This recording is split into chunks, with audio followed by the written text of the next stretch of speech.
Well, my name is Jay Brown. I'm 71 years old. I'm an elder in what used to be called the Southwest Texas Annual Conference.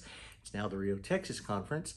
I've survived 2 conferences here, and Juliet asked me if I wouldn't share a little bit of my story, and I'm delighted to do that. And you may be wondering, who is this guy and what's he doing this for? What's his credentials?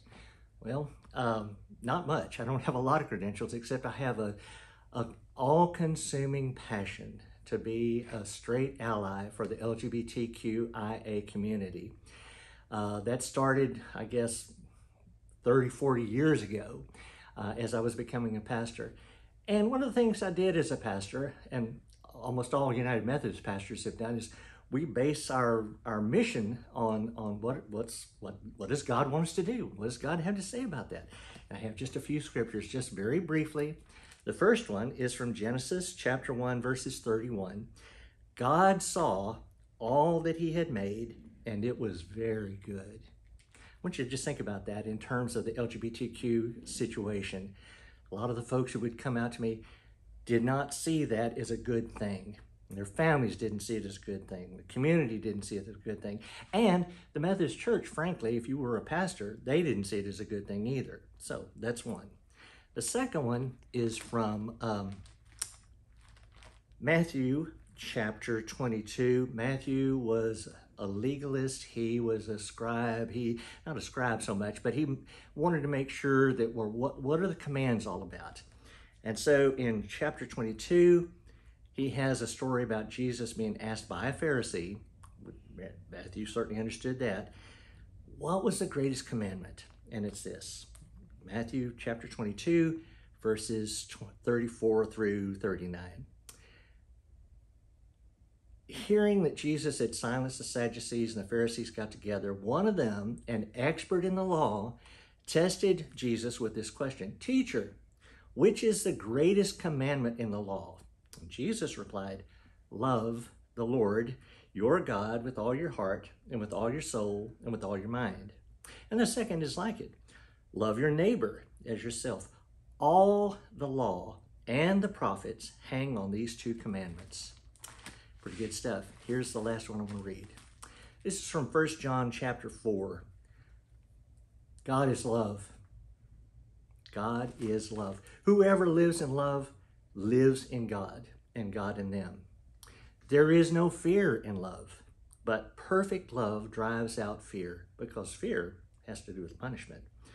We love because God first loved us. If anyone says, "I love God," yet hates his neighbor, he is a liar. For anyone who does not love his neighbor, his brother, whom he has seen, cannot love God. And he has given us this command: whoever loves God must also love his brother, his neighbor, his friend, the people we meet on the street. That's how I got here. You know, years ago, I had no idea I was going to be a pastor. If I'd had 100 things I might do in this life, walking on the moon might have been a possibility. Not being a United Methodist pastor. I didn't look like one. I didn't act like one. I only knew a couple. And I certainly wasn't interested in that. I went to church so I could be with my girlfriend, and my other friends didn't care about God, didn't care about the sermon. I just wanted to hold hands.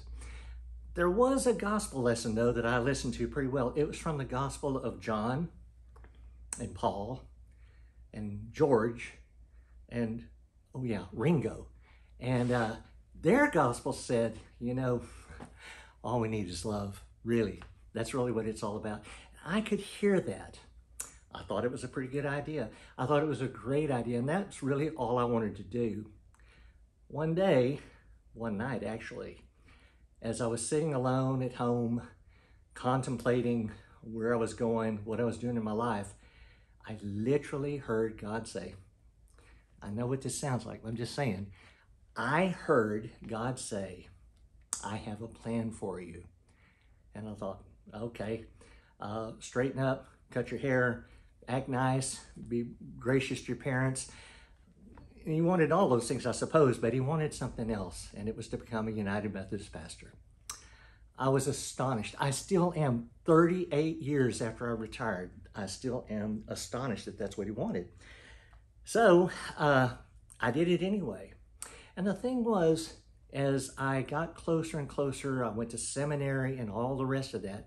I had professors coming out to me. I had students and friends coming out to me saying, you know, I'm gay, I'm lesbian, this is who I am. I also love Jesus. I also love God. I like to go to my church. What do I do with that? And I thought, I got something to say about that. So I'd like to share some of those comments.